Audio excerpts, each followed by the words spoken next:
Ito ang latest weather update.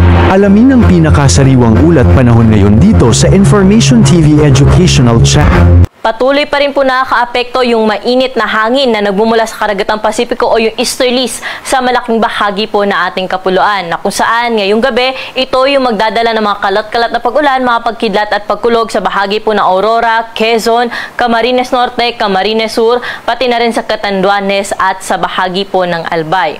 Amihan naman, magdudulot pa rin po na mahihinang mga pag-ulan o mga pag-ambon sa bahagi po ng Batanes at Babuyan Islands. Pero dito sa atin sa Metro Manila, pati na rin sa ibang bahagi pa na ating kapuluan ay magiging maaliwalas naman po yung ating panahon ngayong gabi, no? Ngunit posible pa rin po yung mga dagliang pag-ulan o yung pulo-pulong mahihina hanggang sa katamtaman ng mga pag-ulan, dala rin po ito ng easterlies. Wala po tayong minomonitor na low pressure area o bagyo na posibleng makaapekto sa ating bansa.